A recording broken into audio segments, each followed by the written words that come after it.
आज के क्लास में हम लोग पढ़ने वाले हैं केमिस्ट्री का इनऑर्गेनिक पार्ट। इनऑर्गेनिक पार्ट में सबसे पहले हम लोग पढ़ने वाला जो चैप्टर है तत्वों का अलग करने का सामान्य सिद्धांत। तत्वों कैसे तत्वों को हम लोग अलग करते हैं और उसका प्रक्रिया क्या है उसके बारे में हम लोग जानने वाले हैं। तो प्राकृतिक में मुख्यतः दो प्रकार के तत्व देखने को मिलता है। प्राकृतिक में मुख्यतः दो प्रकार के तत्व देखने को मिलता है, एक धातु होता है तथा एक अधातु होता है। और कुछ तत्व ऐसा भी होता है जिसको हम लोग कहते हैं उपधातु। उसको क्या कहते हैं?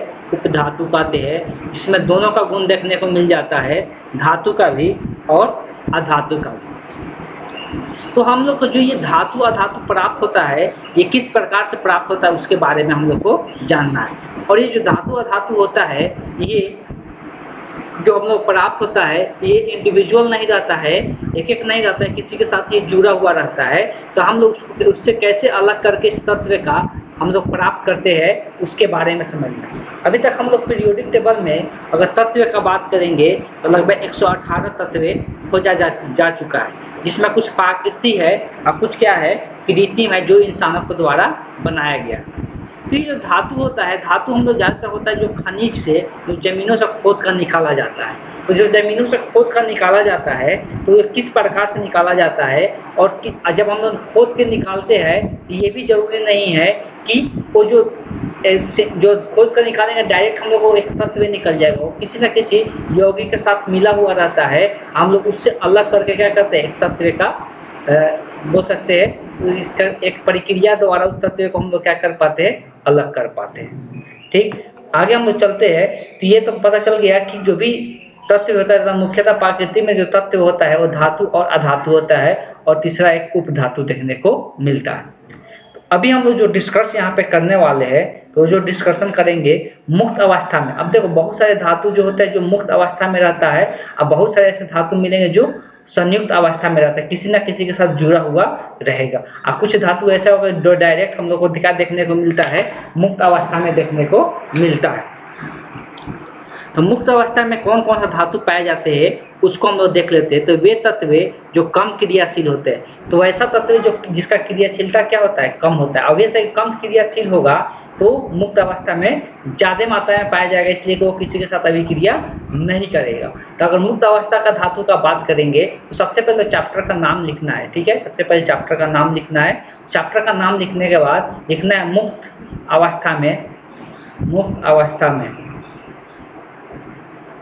अवस्था में पाए जाने वाले जो भी धातु होते हैं। तो मुक्त अवस्था में धातु लिखना है, और कौन कौन सा मुक्त अवस्था में धातु पाया जाता है उसको इसमें लिख लेना है। उदाहरण के तौर पर क्या क्या मिलता है मुक्त अवस्था में, तो गोल्ड जो सोना होता है इसको लिखना है गोल्ड, दूसरा सिल्वर लिख लेना है, चांदी, तीसरा प्लेटिनम लिख लेना है। ये सब जो भी धातु है ये मुक्त अवस्था में पाए जाते हैं।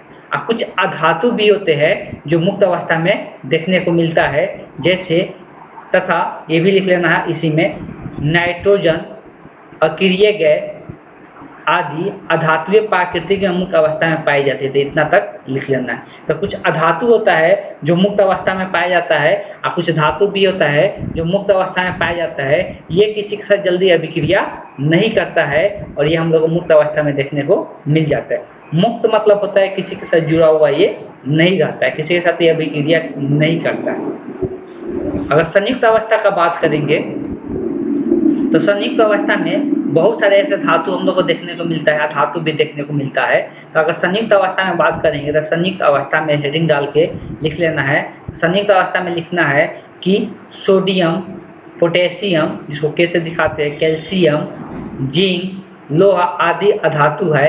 ये धातु पृथ्वी के परत में यौगिक के रूप में पाई जाती है। तो ये सब धातु जो होता है ये पृथ्वी के परत में यौगिक के रूप में पाए जाते हैं। वैसे ही अगर बात करेंगे कार्बन, सल्फर आदि अधातुएं मुक्त अवस्था में और संयुक्त अवस्था दोनों रूपों में ये पाया जाता है। तो अगर कार्बन का बात करेंगे और सल्फर का बात करेंगे तो ये मुक्त अवस्था में भी पाया जाता है और साथ साथ संयुक्त अवस्था में भी पाया जाता है। तो इसको पूरा यहाँ तक लिख लेना है, यहाँ से लेके यहाँ तक। अब देखो धातु की उपस्थिति के बारे में बात करना है कि ये धातु रहता कहाँ पे है। धातु अक्सर में कहाँ पे रहता है, तो शायद जो धातुएं होते हैं वो पृथ्वी के परत के अंदर रहता है, पृथ्वी के अंदर रहता है, उसी के बारे में हम जानेंगे। तो जो भी पृथ्वी के अंदर से खोद कर निकाला जाता है, जो धातु होते हैं उसको हम लोग क्या कहते हैं, उसको हम लोग खनिज कहते हैं।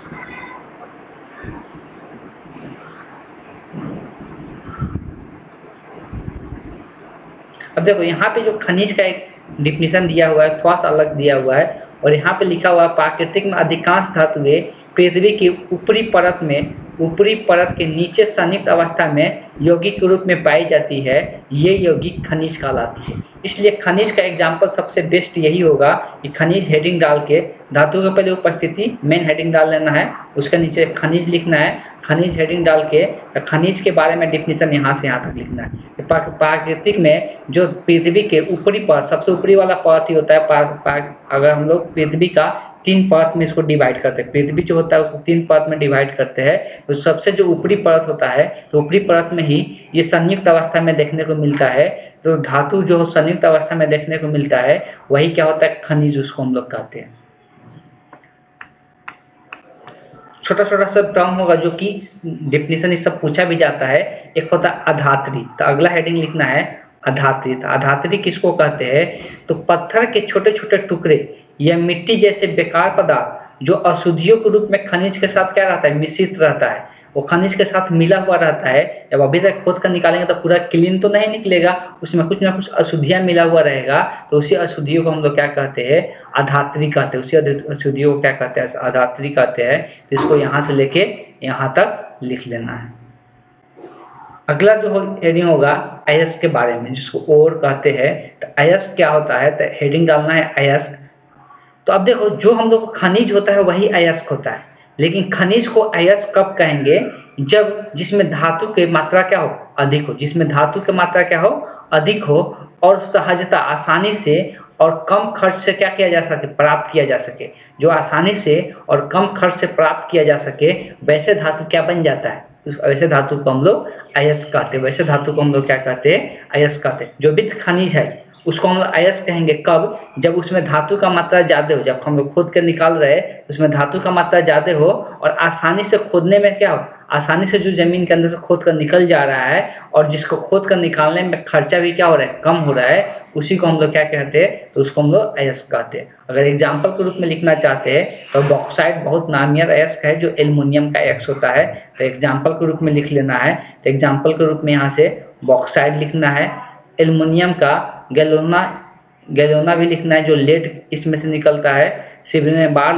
सिनेबार जो इससे पारा प्राप्त होता है। इस प्रकार से ये सब जो अयस्क दिया हुआ एग्जाम्पल, इससे हम लोग क्या होता है, अलग अलग तत्व निकलता है। इस तरह से कह सकते हैं कि जितना भी अयस्क है वो तो खनिज कहलाएगा, लेकिन सभी खनिज क्या होता है, अयस्क नहीं होता है। सभी खनिज वो अयस्क नहीं होता है। इस बात को समझना, इसलिए कि उसमें और भी बहुत सारी चीज़ें मिला हुआ रहता है खनिज में। लेकिन अयस्क जो होता है, खनिज ही क्या होता है, अयस्क होता है, लेकिन उस खनिज में धातु का मात्रा ज़्यादा होना चाहिए और आसानी से हम लोग को प्राप्त भी हो जाना चाहिए, तो उसको हम लोग क्या कह देते हैं, तो उसको हम लोग अयस्क कहते हैं।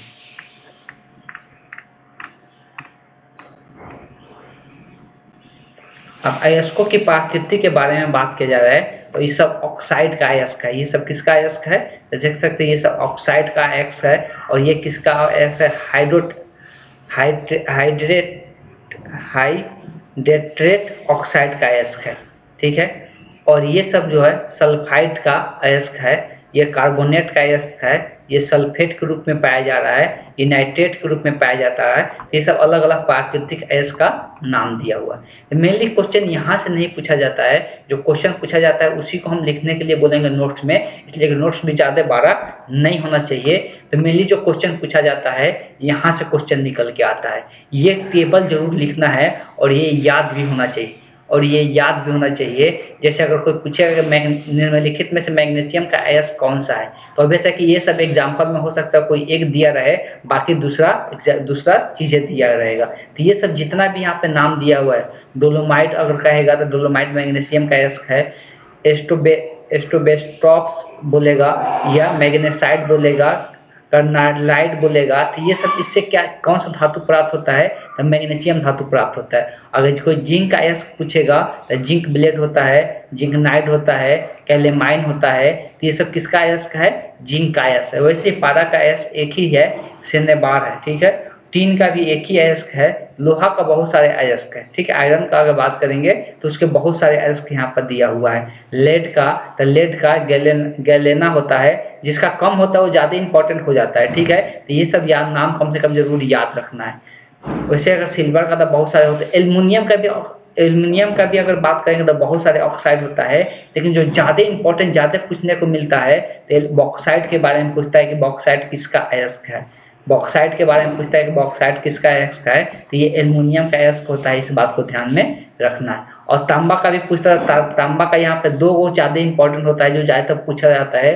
कॉपर पाइराइट पूछता है और क्यूपराइट पूछता है। क्यूपराइट बहुत बार देखने को मिलता है, पूछता है क्यूपराइट किसका अयस्क है, तो ये कॉपर का अयस्क होता है, जिसको हिंदी में हम लोग तांबा कहते हैं। तो ये बहुत क्वेश्चन इससे ऑब्जेक्टिव क्वेश्चन उठता है, इसलिए ये टेबल को ध्यान में रखना है।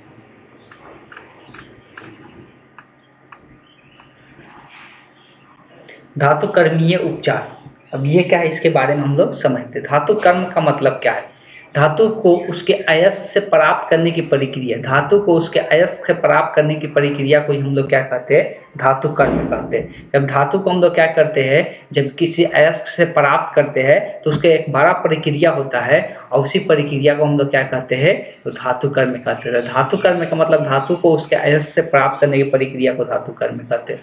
तो सबसे पहले मेन हेडिंग इसका क्या होगा, धातु कर्मीय उपचार। इसका मेन हेडिंग क्या होगा, धातु कर्मीय उपचार। उसमें सबसे पहले हेडिंग डालना है धातु कर्म। धातु कर्म को यहाँ से लेके यहाँ तक लिख लेना है।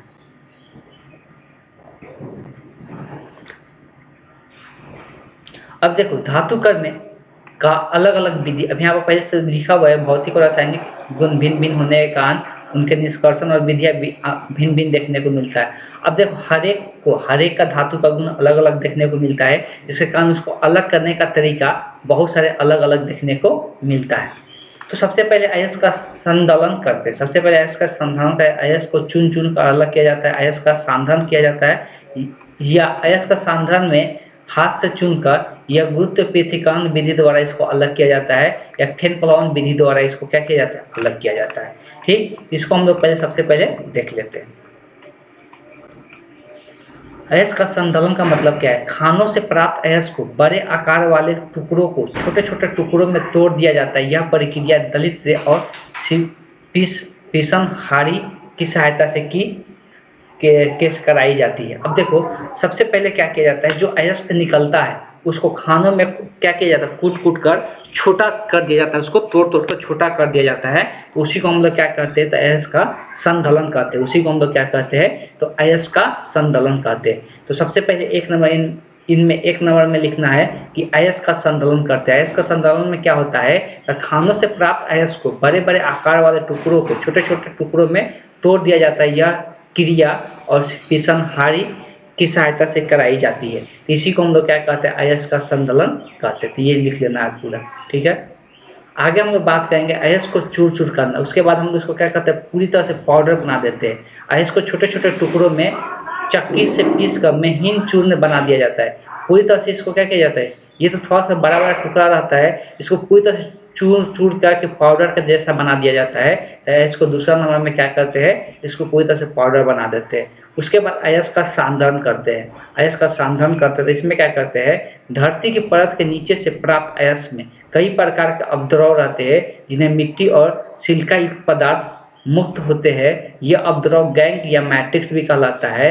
यह अयस्क में से अपद्रवों को दूर करना अयस्क का क्या कहलाता है, सांधन कहलाता है। तो जो बेकार के पदार्थ होते हैं, मिट्टी हो सकता है, सिलिका युक्त मतलब बालू से मिला हुआ, ये सब कुछ भी हो सकता है। जब इसको हम लोग क्या करते हैं, अयस्क से अलग करते हैं, तो इसी को हम लोग क्या कहते हैं, अयस्क का सांधन कहते हैं। इसी को हम लोग क्या कहते हैं, अयस्क का सांधन कहते हैं। ठीक, तो अपद्रव, जब भी अपद्रव शब्द आएगा, इसका मतलब ये है, इसको हम लोग गैंग भी बोल सकते हैं। गैंग, इसको हम लोग क्या कर सकते हैं, गैंग बोल सकते हैं या मैट्रिक्स बोल सकते हैं। ठीक, तो अयस्क का सांधन में ज़्यादा नहीं लिखना है, यहाँ से यहाँ तक लिखना है कि अयस्क में से ऐसे लिखना, अयस्क में से अब इसको इन नहीं लिखना, अयस्क में से अपद्रवों को दूर करना अयस्क का साधन कहलाता है, इतना लिखना है। अपद्रवों को दूर करना अयस्क का साधन करना। अपद्रव का मतलब वही हो गया कि इसमें जितना भी बेकार के पदार्थ मिला रहता है उसी को इससे बाहर निकालना और अयस्क का साधन कहलाता है। अब देखो, अब जो साधन करने की विधि है, इसको जो बेकार के पदार्थ होता है इसको बाहर निकालने की जो विधि होता है, अयस्क का साधन का विधि बहुत सारा होता है, ठीक है। तो सबको एक एक करके लिखेंगे नहीं, सिर्फ हम लोग कॉपी में लिख लेंगे कौन कौन सा विधि होता है, सिर्फ हम लोग कॉपी में लिख लेंगे कौन कौन सा विधि होता है, ठीक। तो आगे हेडिंग डालना है अयस्क का साधन करने की, अयस्क का साधन करने की विधि, अयस्क का साधन करने की विधि। साधन का मतलब समझिए, जो उसमें अपद्रव होता है तो अपद्रव को दूर करना ही क्या कहलाता है, अयस्क का साधन कहलाता है, अयस्क का साधन कहलाता है। तो सबसे पहले अयस्क का साधन का बात करेंगे तो सबसे पहले एक नंबर इसमें देख के लिखना है, एक नंबर देख के लिखना है, हाथ से चुनकर जितना बोलेंगे उतना लिखते जाना है। हाथ से चुनकर बड़े आकार वाले अशुद्धियों को अलग कर दिया जाता है, बड़े आकार वाले अशुद्धियों को अलग कर दिया जाता है। हाथ से चुनकर बड़े आकार वाले अशुद्धियों को अलग कर दिया जाता है। 2 नंबर में लिखना है, अपद्रवों को गुरुत्वीय पृथक्करण विधि द्वारा अलग किया जाता है। अपद्रवों को गुरुत्वीय पृथक्करण विधि द्वारा अलग किया जाता है। अपद्रवों को गुरुत्वीय पृथक्करण विधि द्वारा अलग किया जाता है। देखो, लिखना इतना ही है लेकिन इसको समझा देते हैं होता क्या है। अब क्या कहते हैं, अयस्क को हम लोग चूर्ण करके मान लो कि एक पानी में डाल देंगे, और पानी में जैसे ही घोलेंगे तो उसमें जितना भी भारी पदार्थ होगा, जैसे मिट्टी हो सकता है, जितना भी भारी पदार्थ होगा सबके सब क्या होगा, नीचे में जम जाएगा, सबके सब क्या होगा, नीचे में जम जाएगा। इस तरह से ये जो बेकार के पदार्थ होगा वो नीचे में अपद्रव जम जाएगा, और जो अच्छे वाला कण रहेगा वो ऊपर रहेगा, तो उसको हम लोग बाहर निकाल के अलग कर लेंगे। तो ये होता है गुरुत्वीय पृथक्करण विधि। तीसरा विधि होता है फेन प्लावन विधि। फेन प्लावन विधि में इसमें भी वही चीज़ें किया जाता है। तो फेन प्लावन विधि तो हम लोग पहले इसमें लिख लेते हैं 3 नंबर देके। फेन प्लावन विधि द्वारा अशुद्धियों को अलग किया जाता है। फेन प्लावन विधि द्वारा अशुद्धियों को अलग किया जाता है। अब कैसे किया जाता है उसके बारे में हम लोग समझेंगे। तो फेन प्लावन विधि में क्या किया जाता है कि जो अयस्क होता है उसको घोल दिया जाता है, उस अयस्क जो होता है उसको घोल दिया जाता है जल में। अब होता क्या है, जल में घोल कर इसमें थोड़ा सा तेल का मात्रा डाल दिया जाता है, और ये देखो यहाँ पर फेन प्लावन विधि में ये घुमाने वाला रहता है, ये कंटेनर को देख सकते हैं, ये घूमता है, और ये घूमकर इसमें ऊपर फेन टाइप का ये सब बनने लगता है। जो फेन टाइप का बनता है वही हम लोग अशुद्धिया के रूप में रहता है। जो झाग यहाँ पर बनता है, फेन बनता है, वही अशुद्धिया के रूप में रहता है, जो छान कर बाहर निकाल लेते हैं। तो इस तरह से भी हम लोग क्या करते हैं, अशुद्धियों को बाहर कर लेते हैं अयस्क से। तो ये फेन प्लावन विधि द्वारा किया जाता है।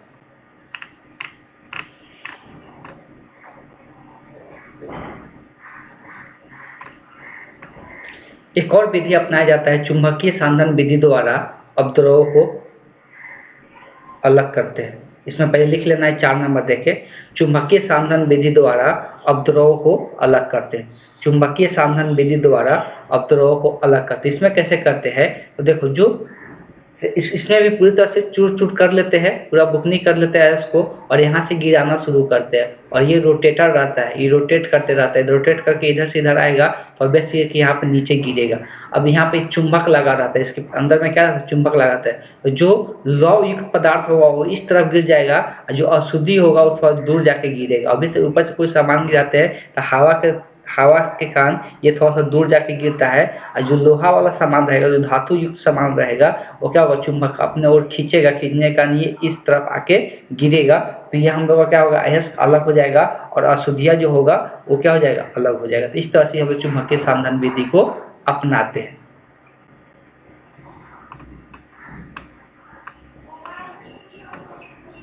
एक और विधि दिया हुआ है, लेकिन इसको हम लोग यहाँ पर अब स्किप करेंगे। द्रव चालित धोवन विधि दिया हुआ है, इससे भी अयस्क को क्या किया जाता है, इससे भी गैंग को बाहर निकाला जाता है। अच्छा, एक और विधि होता है निच्छालन, जो कि ज़्यादा इम्पोर्टेंट भी देखने को मिलता है। अब देखो, एक एक विधि लिखवाना क्या हो जाएगा, बहुत ज़्यादा नोट्स 12 बनते जाएगा, इसलिए समझ के हम लोग आगे बढ़ते चलेंगे। अगर निच्छालन का बात करेंगे तो इसमें अयस्क को चूर्ण को एक उपयुक्त विलायक में मिलाते हैं, विलायक में सिर्फ अयस्क घुलता है, अशुद्धियाँ नहीं। उदाहरण के अब इसमें क्या करते हैं, तो ऑब्वियस है कि इस विधि में हम लोग क्या करते हैं कि इसमें हम लोग अयस्क का चूर्ण को क्या करते हैं, विलायक के अंदर मिलाता है। विलायक में सिर्फ कौन घुलेगा, तो अयस्क जो होगा वो घुल जाएगा, जो अयस्क हो जाएगा वो घुल जाएगा, अशुद्धियाँ उसमें नहीं घुलेगा, तो अशुद्धियाँ को उससे हम लोग क्या कर लेंगे, बाहर कर लेंगे, जो नहीं घुलेगा। तो ये निक्षालन विधि में होता है। निक्षालन विधि 5 नंबर देख के लिख लेना है, यहाँ से लेके यहाँ तक लिख लेना है।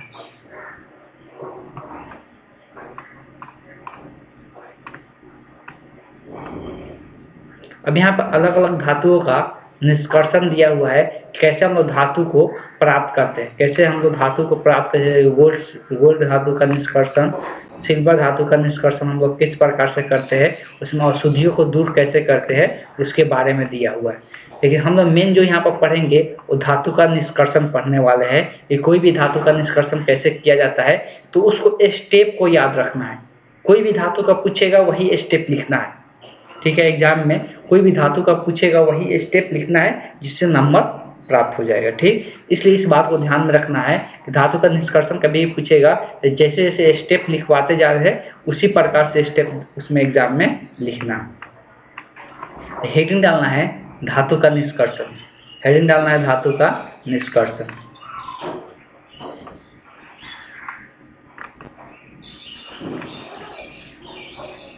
धातु का निष्कर्षण का मतलब क्या है, जो सांधित अयस्क होता है। अभी हम लोग सांधित अयस्क पढ़ चुके हैं।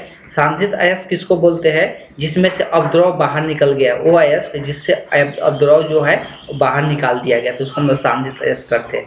अब इससे हम लोग धातु किस प्रकार से प्राप्त करते हैं, निष्कर्षण मतलब धातु इसमें से कैसे निकालते हैं उसके बारे में पढ़ना है। धातु इससे कैसे प्राप्त करते हैं, तो हेडिंग, मेन हेडिंग डालना है धातु का निष्कर्षण, एक्सट्रैक्शन ऑफ मेटल। सबसे पहले निष्कर्षण का मतलब वही दिया हुआ है कि निष्कर्षण का मतलब लिख लेना है कि सांधित अयस्क से धातु को मुक्त अवस्था में प्राप्त करने की प्रक्रिया को हम लोग क्या कहते हैं, निष्कर्षण कहते हैं। जो सांधित अयस्क है जिसमें से अवद्रव बाहर निकाल चुके हैं उसको हम लोग सांधित अयस्क कह रहे थे। उससे धातु किस प्रकार से निकाला जाता है, कि जो निकलने की प्रक्रिया होता है, उससे धातु प्राप्त करने की प्रक्रिया होता है, उसी को हम लोग क्या कहते हैं, उसको हम लोग निष्कर्षण कहते हैं। अब जो निष्कर्षण होता है उसका दो विधि होता है, जो निष्कर्षण होता है उसका दो विधि होता है। तो सबसे पहले निष्कर्षण हेडिंग डालना है, निष्कर्षण के दो विधि हेडिंग डालना है। निष्कर्षण के दो विधि, एक नंबर में लिखना है, एक नंबर में क्या लिखना है, तो एक नंबर में इसको लिखना है, अयस्क धातु के ऑक्साइड में परिणत करना। सबसे पहले हम लोग एक नंबर हम लोग एक तरीका है निष्कर्षण विधि का, जो अयस्क होता है उसको क्या बना दे, धातु का ऑक्साइड बना दे। दो नंबर जो विधि है, दो नंबर भी लिख लेना, धातु के ऑक्साइड को धातु में परिवर्तित करना। धातु के ऑक्साइड को, निष्कर्षण के दो रासायनिक प्रक्रियाएं अपनाई जाती है, एक होता है धातु के ऑक्साइड में परिणत करना और दूसरा होता है धातु ऑक्साइड को, जब धातु ऑक्साइड बन जाता है तो धातु में परिवर्तित कर देना। सबसे पहले उसको हम धातु का ऑक्साइड बनाते हैं निष्कर्षण के विधि। तो इस निष्कर्षण दो विधि, दो काट देना। निष्कर्षण के विधि में एक नंबर दो नंबर देके लिखना। तो सबसे पहले जो अयस्क होता है उससे हम लोग क्या करते हैं, धातु का ऑक्साइड बनाते हैं। जो अयस्क होता है उससे हम लोग क्या करते हैं, धातु का ऑक्साइड बनाते हैं। और दो नंबर में क्या करना है, धातु के ऑक्साइड को धातु में परिवर्तित करना है, धातु के ऑक्साइड को धातु में परिवर्तित करना। तो सबसे पहले हम लोग इसमें देखने वाले हैं अयस्क को धातु ऑक्साइड में परिणत करना। तो ये किस प्रकार से हम लोग करेंगे, यहाँ पर अलग अलग विधि हम लोग देखने वाले हैं। तो अयस्क को धातु ऑक्साइड में परिणत करना, या उसको हम ऑक्सीकरण भी बोल सकते हैं, इसलिए उसमें हम धातु में क्या करें, ऑक्सीजन को जोड़ने जा रहे हैं। तो ये जो अयस्क में धातु, अब यहाँ पर एक नंबर देके लिख लेना है, एक नंबर देके अयस्क को धातु में, धातु के ऑक्साइड में परिणत करना। सबसे पहले हम लोग धातु का ऑक्साइड में इसको बदलेंगे। तो लिखा हुआ है धातुएं अयस्कों को प्रायः हाइड्रेट या ऑक्साइड, हाइड्रो ऑक्साइड, कार्बोनेट और सल्फाइड के रूप में रहती है। यह अयस्क प्राकृतिक के अनुसार निम्नलिखित दो विधियों द्वारा अयस्क का धातु का ऑक्साइड बनाते हैं। अब धातु का ऑक्साइड जो बनाने की विधि है वो दो विधि है। धातु की जो ऑक्साइड बनाने की विधि है वो दो विधि है। तो अगला इसमें हेडिंग के रूप में लिखना है, पहले एक नंबर में ये देकर लिखना है और उसका सब हेडिंग लिखना है, दो विधियों द्वारा अयस्क के धातु के ऑक्साइड में परिणत किया जाता है। दो विधियों द्वारा अयस्क के धातु के ऑक्साइड में परिणत किया जाता है। इसमें जब एक नंबर में बात करेंगे तो एक नंबर में लिखना है, एक नंबर कौन सा तरीका है, तो निष्तापन। पहला विधि क्या है इसका, निष्तापन धातु का ऑक्साइड बनाने के लिए। अगर दूसरा विधि का बात करेंगे तो दूसरा विधि का बात है तो उसका जारण कहते हैं, इसको क्या कहते हैं हम लोग, जारण कहते हैं। तो दूसरा को हम लोग जारण कहते हैं। ये दो विधि है जो क्या करता है, धातु के ऑक्साइड बनाता है। ये जो दो विधि है ये क्या करता है, धातु के ऑक्साइड बनाता है। ठीक, तो सबसे पहले ये दोनों लिख लेना है। दोनों लिखने के बाद ए नंबर दे के निष्पादन लिखना है, ए नंबर दे के निष्पादन लिखना है। निष्पादन में क्या किया जाता है उसको समझना है। ए नंबर दे के निष्पादन अब लिखना है। निष्पादन वह प्रक्रिया जिसमें अयस्क को उसके द्रव्यनांक के नीचे वायु की उपस्थिति या सीमित आपूर्ति में कसकर गर्म किया जाता है ताकि ये अयस्क ऑक्साइड में परिवर्तित करे। तो जो अयस्क होता है उसको वायु के अनुपस्थिति मतलब वायु के उपस्थिति नहीं होना चाहिए, अनुपस्थिति होना चाहिए, गर्म करते हैं। और गर्म करने से ये क्या होता है, धातु के ऑक्साइड बन जाता है। निष्पादन में यहाँ से लेके यहाँ तक लिखना है कि कसकर गर्म करने से ये क्या होता है, धातु के ऑक्साइड बन जाते हैं। ये क्या होता है, धातु के ऑक्साइड बन जाता है, जैसे कि यहाँ पर दिखाया गया है। एग्जाम्पल के रूप में इसको हम लोग लिख सकते हैं। एग्जाम्पल के रूप में यहाँ पर 2-3 लिख सकते हैं, लेकिन यहाँ पर ये और ये 2 एग्जाम्पल लिख लेते हैं। ये अयस्क है, बॉक्साइड अयस्क है। इसको कस के अगर हीट कर देते हैं, कस के अगर गर्म कर देते हैं, जहाँ पे ऑक्सीजन नहीं होना चाहिए, ये लिखा हुआ है कि ऑक्सीजन के अनुपस्थिति में होना चाहिए। वायु की अनुपस्थिति मतलब क्या, ऑक्सीजन की अनुपस्थिति में होना चाहिए, तब ये जो बन जाती है धातु का ऑक्साइड का निर्माण होता है। साथ साथ में जल का भी निर्माण होता है। वैसे है लिमोनाइट है, ये भी एक अयस्क है और इसको कस क्या कर रहे हैं, हीट कर दे रहे हैं। हीट करने से, गर्म कर देने से ये भी धातु का अनुपस्थिति, वायु की अनुपस्थिति में होना चाहिए, मतलब बिना ऑक्सीजन का अनुपस्थिति में होना चाहिए। तब यहाँ पर ये आयरन का ऑक्साइड प्राप्त हो जा रहा है, आयरन के ऑक्साइड प्राप्त होते हैं। ये 2 एग्जाम्पल निष्पादन में लिख लेना है। अब जारण विधि में क्या करते हैं, तो जारण विधि में क्या होता है, जारण वह प्रक्रिया है। बी नंबर दे के जारण हम लिखना है, बी नंबर दे के जारण लिखना है। इसको रोस्टिंग हम लोग कहते हैं। जारण वह प्रक्रिया जिसमें अयस्क को वायु की पर्याप्त उपस्थिति, अब ये वायु की पर्याप्त उपस्थिति में गर्म किया जाता है, तो उसको यहाँ से लेके यहाँ तक लिखना है। तो ये वायु की उपस्थिति में गर्म किया जा रहा है और वो बिना वायु की उपस्थिति में गर्म किया जा रहा था।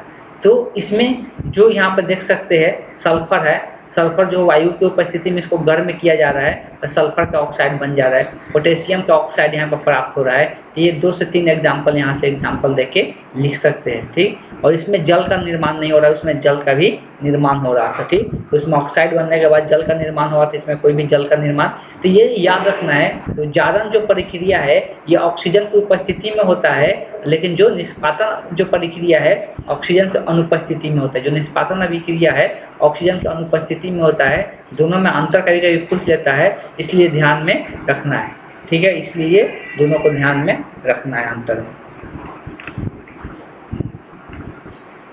अब जब धातु के ऑक्साइड बन जाता है तो उसके बाद उसको हम लोग क्या करते हैं, धातु में परिवर्तन करते हैं। जब धातु का ऑक्साइड रेडी हो जाता है, तैयार हो जाता है, तब उसको हम लोग दूसरा क्या करते थे, 1 नंबर दे के लिखे थे कि हम लोग धातु के ऑक्साइड अयस्क को हम लोग क्या कर रहे थे, धातु में परिवर्तन कर रहे थे। अब हम लोग क्या करने जा रहे हैं, अब हम लोग जो धातु का ऑक्साइड बना है उसको हम लोग धातु में परिवर्तन करेंगे। तो इसको 2 नंबर दे के लिखना है, 2 नंबर दे के लिखना है धातु का ऑक्साइड का धातु में परिवर्तन। इस धातु का जो ऑक्साइड बना है इसको हम लोग धातु में परिवर्तन करने जा रहे हैं। संयुक्त अवस्था में अधिकांश धातुएं अपने धनात्मक ऑक्सीकरण अवस्था में रहती है, अतः इन्हें इलेक्ट्रॉन प्रदान कर दे उन्हें मुक्त धातु में परिवर्तित किया जा सकता है। यह प्रक्रिया अवकरण कराता है। ये अवकरण के प्रक्रिया द्वारा क्या किया जाता है, धातु के ऑक्साइड को धातु में परिवर्तन किया जाता है। अब इसका अलग अलग विधि होता है परिवर्तन करने का, तो आगे लिखेंगे धातु में परिवर्तन करने की विधियाँ। धातु में परिवर्तन करने की विधियाँ, सबसे पहले जो परिवर्तन करने की विधि इसमें हम लोग पढ़ेंगे वो होगा प्रदावन विधि। वो कौन सा होगा, तो होगा प्रदावन विधि। तो इसको आप यहाँ पर 1 नंबर 2 नंबर दे के लिखे है, इसको ए नंबर दे के लिखेंगे इसमें प्रदावन विधि। प्रदावन विधि में क्या किया जाता है उसको हम लोग यहाँ पर समझने की कोशिश करते हैं। प्रदावन विधि वह प्रक्रिया है जिसमें जारित या निष्पादित अयस्क से धातु को द्रवित अवस्था में प्राप्त किया जाता है अब देखो धातु को उससे द्रवित अवस्था में प्राप्त किया जाता है। जारित या निष्पादित अयस्क को किसी अवकारक के साथ मिश्रित करके मिश्रण को उच्च ताप पर गर्म करके हम लोग को ये प्राप्त करते हैं। तो बेसिकली ये कैसे करते हैं, तो ये जो प्रक्रिया होता है ये हम लोग को द्रवित अवस्था में धातु अयस्क से धातु को द्रवित अवस्था में प्राप्त करने की ये विधि है। द्रवित अवस्था में करके इससे हम लोग धातु प्राप्त करते हैं। अब इसका एग्जाम्पल दिया हुआ है, इसका बहुत सारा एग्जाम्पल है, लेकिन हम लोग इसमें से एक दो एग्जाम्पल को लिखने वाले हैं कि ये कैसे किया जाता है। हम लोग एक एल्युमिनियम द्वारा अवकरण किया जाता है, यहाँ से धातु प्राप्त होता है। तो ये अलग अलग विधि यहाँ पे देख सकते हैं। अब यहाँ पर देख सकते हैं एग्जाम्पल के रूप में ये धातु का ऑक्साइड है, इसको क्या किया जा रहा है, कार्बन के साथ मिला दिया जा रहा है। इसको क्या किया जा रहा है, कार्बन के साथ मिलाया जा रहा है। तो ये पहला विधि दिया है, कार्बन को मोनोऑक्साइड द्वारा अवकरण करा के, कार्बन के मोनोऑक्साइड द्वारा।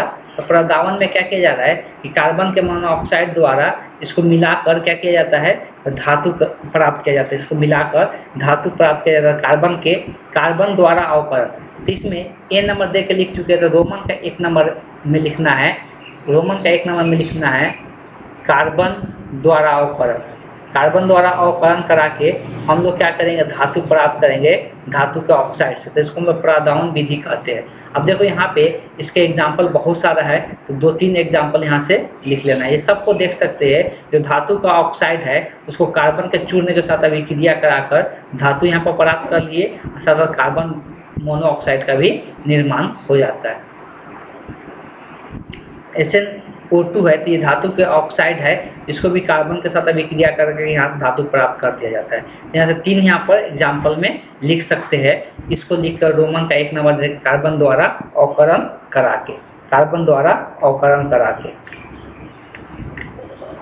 अब ये एल्युमिनियम द्वारा भी अवकरण करा कर धातु प्राप्त किया जाता है। एल्युमिनियम द्वारा अवकरण करा के भी धातु प्राप्त किया जाता है। तो 2 नंबर में लिखेंगे है एल्युमिनियम द्वारा अवकरण, एल्युमिनियम द्वारा अवकरण। अभी तक हम लोग कार्बन द्वारा करा रहे थे, अब एल्युमिनियम द्वारा अवकरण करा के हम लोग धातु प्राप्त करेंगे, और इसका एग्जाम्पल यहाँ से लिख सकते हैं। जैसे यहाँ देख सकते हैं ये धातु का ऑक्साइड है, ये धातु का ऑक्साइड है, इसको एल्युमिनियम के साथ, एल्युमिनियम के चूर्ण के साथ अभिक्रिया कराकर हम लोग धातु प्राप्त करते हैं। ये एग्जाम्पल हो गया। ये भी एग्जाम्पल लिख सकते हैं, तो ये भी धातु का ऑक्साइड है, इसको भी एल्युमिनियम के चूर्ण के साथ अभिक्रिया करा, ये भी एल्युमिनियम के चूर्ण के साथ अभिक्रिया कराकर सबसे क्या हो रहा है, धातु का निर्माण हो रहा है। तो इसका 3 एग्जाम्पल इसके अंदर लिख सकते हैं। तो बात यहाँ पे समझना है कि अगर हम लोग बात करते हैं जब धातु का ऑक्साइड बन जाता है, तो धातु का ऑक्साइड बनने के बाद हम लोग उससे क्या करते हैं, उसके बाद उससे धातु प्राप्त करते हैं। और उससे धातु प्राप्त करने के लिए हम लोग अभी तक 2 विधि देख चुके हैं। एक विधि हम लोग देखे कार्बन के साथ, धातु के ऑक्साइड को कार्बन के साथ अभिक्रिया कराकर, दूसरा हम लोग विधि देखे धातु ऑक्साइड को एल्युमिनियम के साथ अभिक्रिया कराकर, दूसरा हम लोग विधि देखे धातु ऑक्साइड को एल्युमिनियम के साथ अभिक्रिया कराकर। एक और विधि होता है स्व अवकरण विधि, एक और विधि होता है स्व अवकरण विधि। ये क्या होता है, तो कुछ धातु सल्फाइड अपने ही ऑक्साइडों के से अवकृत हो जाता है, अपने ही ऑक्साइडों से क्या होता है, अवकृत होकर कम क्रियाशील धातुओं को सल्फाइड पर्याप्त वायु की उपस्थिति में गर्म किए जाने पर उनका एक भाग ऑक्सीकृत होकर ऑक्साइड में परिवर्तित हो जाता है। उनका एक भाग ऑक्सीकृत होकर क्या होता है, ऑक्साइड में परिवर्तित हो जाता है। उदाहरण के लिए एक दिया हुआ है, गैलेना के धातु को गर्म करने पर इसका कुछ अंश ऑक्साइड PbO में परिवर्तित हो जाता है और सिर्फ PbS इस PbO के अवकृत कर Pb धातु। अब देखो कुछ तरह हम लोग पहले पढ़ रहे थे कि ऑक्साइड बनाने के लिए एक जारण विधि होता है। जारण विधि में क्या कर रहे थे, ऑक्सीजन की उपस्थिति में क्या कर रहे थे, अभिक्रिया करा रहे थे। ऑक्सीजन की उपस्थिति में ऑक्साइड के साथ अभिक्रिया करा रहे थे, तो ऑक्सीजन की उपस्थिति में अयस्क के साथ अभिक्रिया करा रहे थे, ऑक्साइड का निर्माण हो, धातु का ऑक्साइड बन रहा था। अब इस केस में क्या होता है कि यहाँ पर देखो ये एक अयस्क है, ये एक अयस्क है, और इसको हम लोग जारण विधि द्वारा हम लोग क्या कर रहे हैं, इसका ऑक्साइड बना रहे हैं। तो जारण विधि द्वारा ऑक्साइड बनाते हैं, जैसे ही ऑक्साइड बनता है, फिर यही जो हम लोग जो अयस्क था, जो यहाँ पर ऑक्साइड बना, देख सकते हैं ये ऑक्साइड है, और यही ऑक्साइड इस अयस्क के साथ अभिक्रिया करके क्या होता है, धातु में बदल जाता है। यही ऑक्साइड इस अयस्क के साथ अभिक्रिया करके, कहने का मतलब ये है कि जो अयस्क था वो अयस्क पहले जारन विधि द्वारा ऑक्सीजन के साथ अभिक्रिया किया, ऑक्सीजन के साथ अभिक्रिया करके ऑक्सीजन का ऑक्साइड बना लिया। अब ऑक्सीजन का ऑक्साइड बन जाता है तो उसके बाद हम लोग क्या करते हैं, ऑक्सीजन का ऑक्साइड बनने के बाद ऑक्सीजन बनाते हैं। लेकिन यहाँ पर क्या हो जा रहा है, तो ऑक्सीजन का ऑक्साइड बन रहा है और फिर इसी अयस्क के साथ मिलकर क्या धातु बना दे रहा है। इसी अयस्क के साथ मिलकर यहाँ ऑक्सीजन का ऑक्साइड बना और इसी अयस्क के साथ मिलकर ये धातु का निर्माण हो जा रहा है। तो ये दोनों काम अपने आप यहाँ पे हो जाता है। तो उसी को हम लोग क्या कर रहे हैं, स्व अवकरण विधि कर रहे हैं। उसी को हम लोग क्या कर रहे हैं, स्व अवकरण विधि कह रहे हैं। इसको यहाँ से 3 नंबर दे के इसको यहाँ से इसका एग्जाम्पल लिख लेना कि अपने आप क्या हो जा रहा है, धातु प्राप्त हो जा रहा है। पहले धातु का ऑक्साइड में बदल रहा है और धातु का ऑक्साइड फिर से अयस्क के साथ अभिक्रिया करके धातु प्राप्त हो जा रहा है।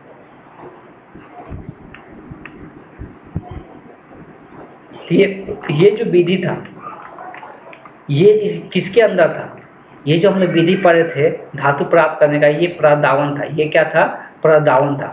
अब लेकिन जो अगला है, तो प्रदावन हम लोग क्या देकर लिखे थे, ए नंबर दे के लिखे थे। अब प्रदावन जब ए नंबर दे के लिखे थे तो इसका जो अगला होगा, तो अगला जो यहाँ पे विद्युत अवकरण, ये बी नंबर दे के लिखना है। ये क्या दे के लिखना है, ये बी नंबर दे के लिखना है, तो विद्युत अवकरण विधि। अब ये भी क्या करता है, धातु का ऑक्साइड को धातु में परिवर्तित करता है। ये भी क्या करता है, धातु का ऑक्साइड को धातु में परिवर्तित करता है। तो ये कैसे करता है, इसके बारे में हम लोग यहाँ पर चर्चा करेंगे।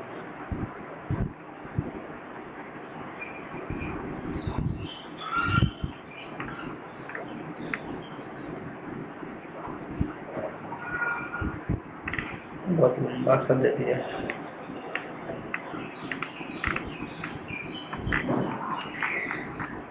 इसमें थोड़ा सा लिख कर छोड़ देते, ये खास इसमें दिया नहीं है। तो क्षार धातु, ये क्षारीय मृदा धातु एल्युमिनियम आदि के ऑक्साइड को कार्बन अवकरण विधि से अवकृत करके धातु प्राप्त करना कठिन है। अब देखो बताया जा रहा है कि जैसे जो क्षार वाले धातु होते हैं, कौन सा, जो क्षार धातु होते हैं, जो क्षार धातु होते हैं, इसको कार्बन के साथ अभिक्रिया कराकर धातु प्राप्त करना बहुत कठिन है। मतलब इसको हम लोग ऑक्साइड में बदले, ऑक्साइड में बदल के इसको कार्बन के साथ अभिक्रिया कराएं, तब इसका हम लोग धातु का निर्माण करें। तो ये काफ़ी क्या होता है, काफ़ी कठिन होता है, क्योंकि ये ऑक्साइड काफ़ी अस्थायी बन जाता है। इसका अगर ऑक्साइड बनाएंगे तो काफ़ी, इसका जो ऑक्साइड बनाते हैं वो काफ़ी अस्थायी हो जाता है, तो फिर उसे धातु प्राप्त करना बहुत मुश्किल हो जाता है। और भी बहुत सारे कारण दिया हुआ है, तो इसीलिए हम लोग विद्युत अवकरण कराते हैं। विद्युत अवकरण में क्या करते हैं, यहाँ पर देख सकते हो उदाहरण के रूप में दिया हुआ है कि द्रवित सोडियम क्लोराइड, यहाँ पर सोडियम इसमें धातु है। अगर मान लो द्रवित सोडियम क्लोराइड से हम लोग सोडियम प्राप्त करना है, इसको विद्युत अपघटन करा के Na धातु के ठोर और Cl धातु एनोड पर मुक्त रूप में प्राप्त हम लोग क्या करते हैं, प्राप्त कर लेते हैं। तो मुक्त रूप में इस तरह से प्राप्त हो जाता है। जैसे इसको विद्युत अपघटन कराते हैं तो सबसे पहले क्या करते हैं कि हम लोग 2 इलेक्ट्रोड लेते हैं। विद्युत अपघटन का मतलब ही होता है 2 इलेक्ट्रोड ले, इसको हम लोग क्या करें, एक बैटरी से जोड़ दे। इसको हम लोग क्या करें, एक बैटरी से जोड़ दे। बैटरी से जोड़ते ही क्या होता है, बैटरी से जोड़ते ही क्या देखने को मिलता है कि इसमें अगर NaCl पदार्थ डाले हैं, पानी है NaCl पदार्थ डाले हैं, तो NaCl टूट जाता है Na प्लस और Cl माइनस में। तब Na प्लस क्या करता है, इलेक्ट्रॉन लेकर Na का निर्माण करता है। और यहाँ पर मान लो कि ये प्लस वाला टर्मिनल, ये माइनस वाला टर्मिनल है, तो सोडियम जो धातु है किस पर जाकर चिपक जाएगा, इस पर। आपको गैस इससे बाहर निकल जाता है, तो सारा सोडियम धातु इस पर आकर चिपकना शुरू हो जाएगा। सारा सोडियम धातु इस पर आकर चिपकना शुरू हो जाएगा। तो इस तरह से ये धातु हम लोग को प्राप्त हो जाता है। इसका उदाहरण डायरेक्ट लिख लेना है, विद्युत अपघटन का यहाँ से लेके यहाँ तक इसका उदाहरण एक लिख लेना है। ठीक है। सोडियम क्लोराइड को हम लोग, सोडियम क्लोराइड को ऑक्साइड बनाकर क्या फिर से उसका धातु प्राप्त करना वो कठिन हो जाता है। इसलिए यहाँ पर इसको हम लोग डायरेक्ट क्या करते हैं, तो डायरेक्ट हम लोग इससे क्या कर लेते हैं, धातु प्राप्त कर लेते हैं, बिना ऑक्साइड बनाए डायरेक्ट हम लोग क्या करते हैं, धातु प्राप्त कर लेते हैं। ठीक है।